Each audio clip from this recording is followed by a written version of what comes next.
Hey, welcome back to the channel today. We're out here at the RV. We've got a small problem with it. I'm going to show you what it is, how to fix it.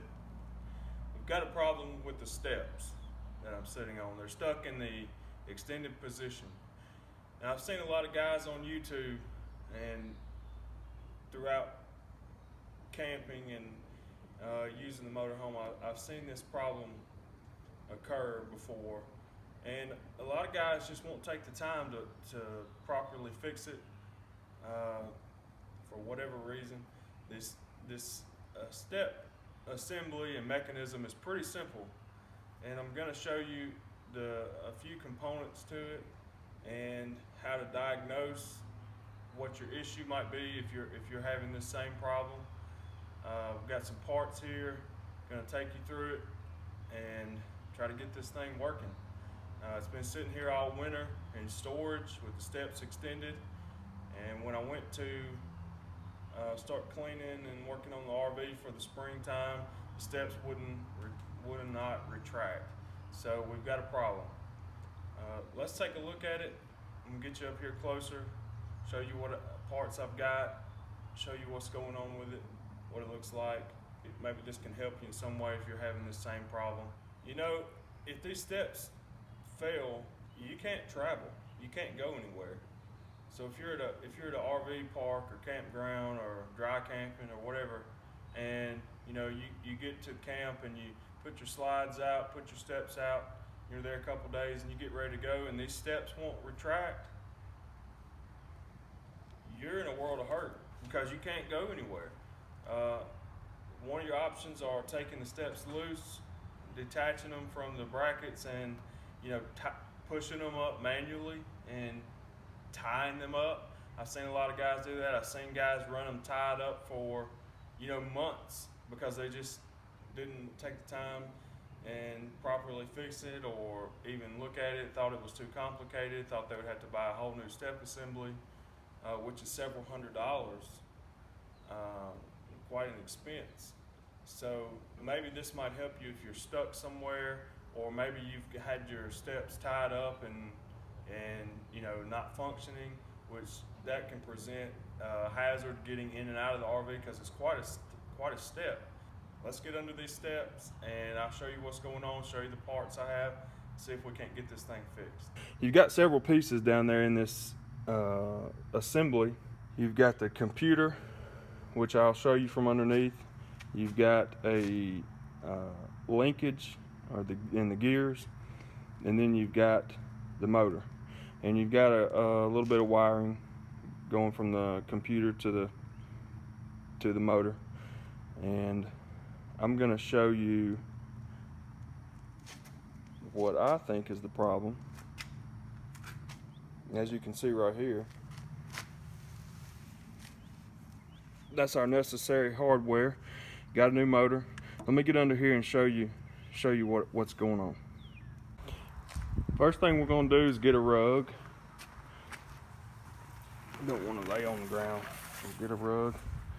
So I just wanted to show you underneath what we've got as far as this assembly. There's your computer, which gives the signal when to close and when to open the steps. You've got some wiring there that goes over to the motor. There's your motor. Just a standard automotive window motor. And then you have your linkage. There's your gear with your linkage. This is where you're supposed to lubricate. You see this bar going across here. A lot of people lubricate the actual steps, these pivot points in between the steps, which that helps, but the main lubrication point is where this bar comes through. Right here, there, over here. That's where we're going to be lubricating when this is done. Back under here, at your motor, you've got this plug, okay? So this is the only wire going to the motor. take this plug out. You're going to get 12 volts going through this wire to your motor to telling it when to activate to either open or close. So what you should get, push this little clip in the side. I've already loosened it. Pull it out. Got 2 connectors in there.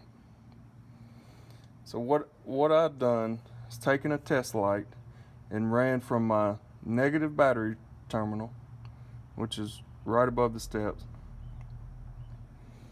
and stick the probe of your test light into one of these ports here.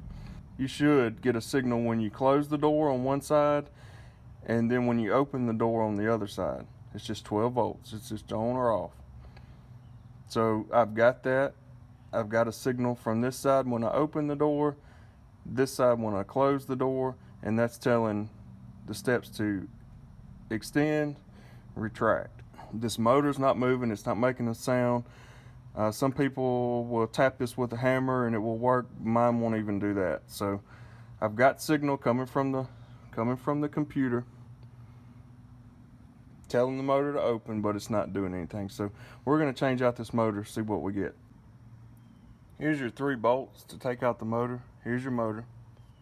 These 3 bolts, 1, 2, 3, should let this bracket move out of the way. Might have to take this one out to drop this plate, and this motor should come out. So I've got the old motor out. It was easy, not a hard job at all. But when I got it out, I started looking at the new motor and the old motor, trying to compare them, and realized that my new motor was broken during shipping. And you can see right there, it broke off. And these pins are bent.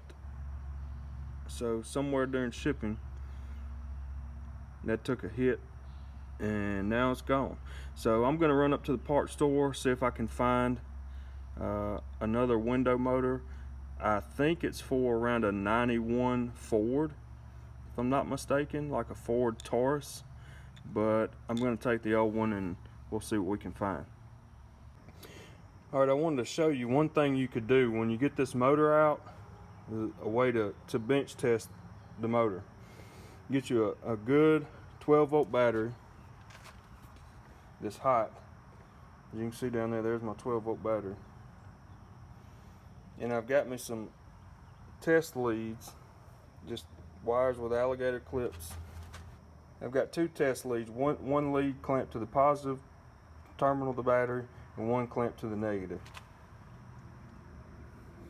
And you take your motor here and your little plug in there, you just want to clip one of those leads to one side of the plug, like I got down in there. And you want to take the other lead, this yellow one, and clip it to the other side. If your motor runs when you got your wires connected, then you know your motor is not the problem. It's going to be something else. It's a way you can easily bench test your motor. Unfortunately, mine does not work. I even took the motor apart, cleaned the armature, and cleaned the internals, put it back together. It still doesn't work. So I've got a replacement coming from Amazon. But just wanted to show you how you could quickly test this motor. Okay guys, so I'm back from the parts store. I went to 4 different parts stores looking for this window motor, and neither of the 4 had a window motor for this early model Ford Taurus, maybe in the Econoline 150 van. Nevertheless, 4 different parts stores, none of them had it. So I jumped back on Amazon, where I originally purchased the motor from, requested a return. Of course, they shipped one right out and it was here in 3 days. So here we are 3 days later with the new motor. As you can see, this one's got the connector right there where my thumb is, intact. We've got a new wiring harness, some connectors that go with it. But if you get this kit, I want to show you, it comes with 4 connectors, but you're not going to need any of these. These are for going in I guess in an automotive type situation where some automobiles have different connectors. This type connector right here, this is the one that's on my RV. So, and that's the one that connects straight into there. I don't know if you can see. It's two prongs, and it's a kind of an oval shape. This is the male end of it, like I said, and this is to connect to your car. Say if your car has this connector on it and you need to adapt it, it's just an adapter. But you're not going to need any of these, at least if your RV is like mine. So my RV already has the connector on it, which will go connect right into here, no problem. So we're going to get back under the RV. We're going to get this thing bolted up, 3 bolts, and see if we got power. Now, one thing you want to keep in mind, okay, let me bring you out here. This door is closed. So when you get this motor under here and you connect that electrical connector, if your entrance door is closed, that means your steps should be retracted. So if you're under there and you connect this thing with your door closed, your steps could and should close. So have your fingers, hands, and arms out of the way.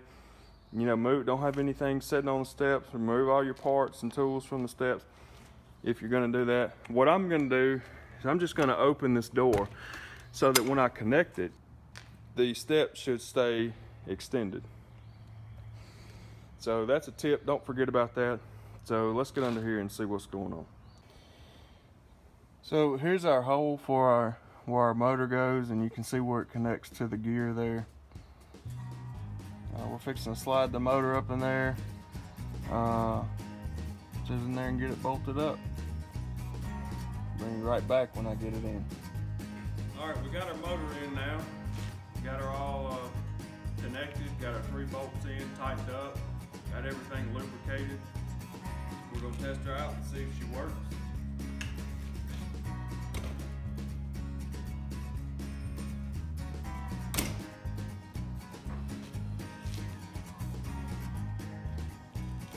Mine takes just a minute to, it's got some kind of delay in the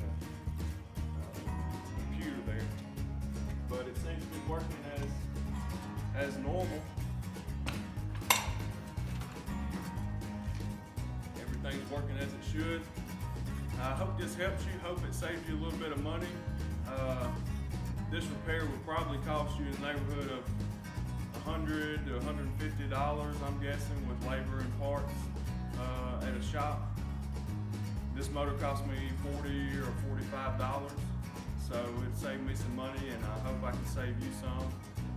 Get out and learn how to work on your own stuff. It's the satisfaction that you get from being able to fix and repair your own equipment.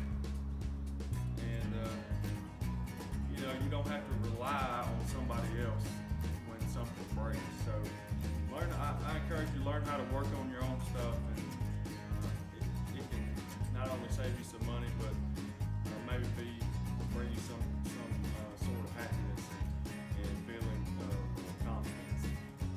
Well, guys, that's it. Thank you for watching. I hope this helped somebody save you some money, learn how to work on your own stuff. If you haven't subscribed to the channel yet, please go down and do so. I appreciate all the subscribers. It really helps me in what I'm doing here, and it's much appreciated. Thank you so much. While you're down there, go ahead and hit the like button and like this video. That means a lot. All right, that's gonna be it. Till next time, guys. Get outdoors and go RVing.